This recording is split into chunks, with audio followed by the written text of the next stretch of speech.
네, 오늘은 7월 24일입니다. 목요일입니다. 새벽 예배에 나오신 우리 성도님들을 환영합니다. 말씀 나누기 전에 공동기도 제목으로 기도하시겠습니다. 배옥준 집사의 뇌졸중을 치료해 주십시오. 언어가 회복되고 오른쪽 팔다리에 힘이 생겨나도록 해 주십시오. 권하자 집사가 다시 걷도록 해 주십시오. 이승학 성도의 뇌종양 치료가 잘 되게 해 주십시오. 권현민 형제가 신장 이식 수술로 회복이 잘 되게 해 주십시오. 김에브람 형제가 신장 이식 수술로 회복이 잘 되게 해 주십시오. 김시 집사가 걷도록 해 주십시오. 데뷔박 형제의 건강을 회복시켜 주십시오. 노승호 집사가 항암 치료 후 건강이 회복되게 해 주십시오. 함지호 장로가 항암 치료를 잘 이겨내도록 해 주십시오. 예수님의 이름으로 기도합니다. 아멘. 오늘 본문의 말씀은 에스겔 5장 1절에서 17절까지 말씀입니다. 사람이 하나님을 알게 되는 두 번째 방법이라는 제목으로 하나님 말씀 함께 나누시겠습니다. 사람이 하나님을 알 수 있는 방법은 두 가지라고 생각합니다. 첫 번째는 하나님께서 주시는 축복입니다. 하나님께서 택하신 사람에게 성령을 부어주시고 성령이 함께하는 사람, 하나님과 동행하며 그래서 하나님께서 주시는 복을 누리면서 하나님이 하나님 되심을 알게 됩니다. 여러분, 근데 두 번째 방법이 있습니다.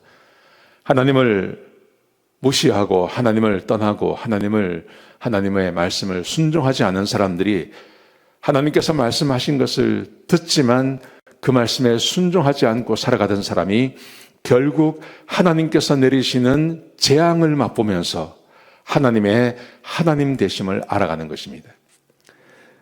에스겔서 5장 6장에 보시면 하나님께서 그런 말씀을 참 많이 하십니다. 어떤 내용인지 우리 같이 한번 보시겠습니다. 먼저 1절과 2절 말씀해 보시면 하나님께서 에스겔에게 이렇게 말씀하십니다. 삭도를 가져다가 머리와 수염을 깎아라. 그런데 그렇게 깎아놓은 머리털과 수염털을 3분의 1, 3분의 1, 3분의 1 나누어서 먼저 3분의 1은 성읍 안에서 태워버려라. 그리고 두 번째 3분의 1은 성읍 바깥에 나가서 칼로 그것을 쳐버려라.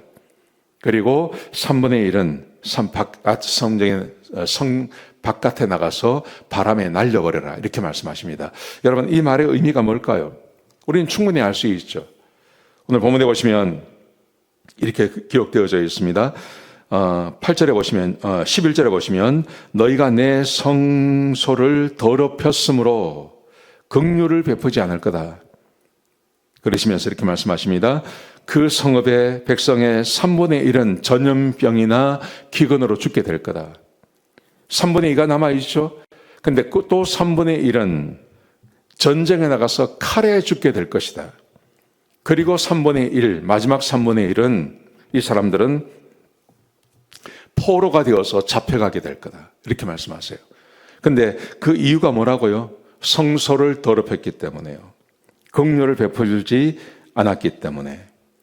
그 다음에 6절, 7절에 보시면 하나님의 규례를 버리고 율례를 행하지 않았기 때문에 하나님께서 그렇게 하시겠다고 말씀하십니다.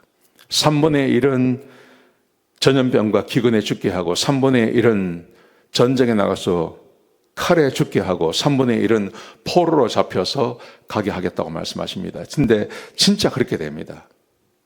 586년에 남유다가 망할 때 진짜 그렇게 됩니다. 그래서 많은 사람들이 포로로 잡혀가고 기근으로 전염병으로 죽게 되고 또 칼에 의해서 또 죽임당하는 그런 일들이 벌어지게 되는 것이죠.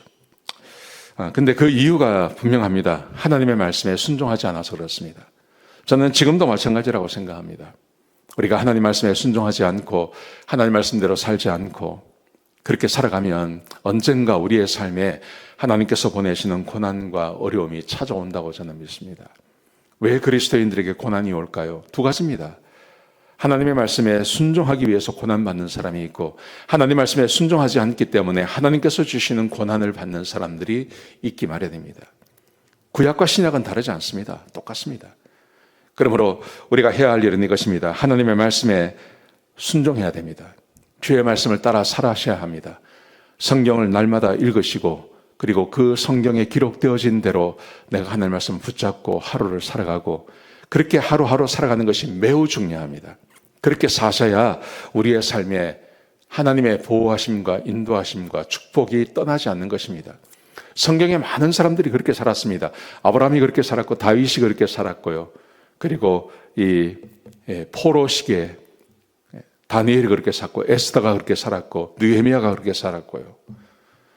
그런데 하나님의 말씀을 떠난 사람들은 그들의 흔적조차 다 사라져 버렸습니다. 그런데 하나님의 말씀을 따라 살았던 사람들은 그렇게 살아가는 것이죠. 우리는 구원받은 하나님 백성들입니다. 구원받은 하나님 백성들이 어떻게 살아야 될까? 매일같이 하나님 말씀 묵상하시면서 그 말씀을 따라 하루하루 살아가야 할 줄로 믿습니다. 하나님을 알게 되는 두 가지 방법. 우리는 축복을 통해서 하나님을 알아야 됩니다. 저주와 하나님의 징계를 통해서 하나님께서 살아계신다 하는 것을 아시면 곤란하죠. 그것은 정말 하나님의 방법은 아닙니다. 그것은 하나님을 믿지 않는 사람들이 하는 일입니다. 우리는 하나님의 말씀에 순종함으로 하나님께서 주시는 복을 통해서 진짜 하나님이 살아계시다, 내 기도가 응답되는 것을 보고 하나님이 살아계시다고 믿는 그런 사람들이 되어야 할 줄로 믿습니다. 오늘 이 말씀 꼭 기억하시고 하루 하나님의 말씀을 따라 복을 누리시는 귀한 하루가 되시기를 주의 이름으로 축복합니다. 기도하시겠습니다.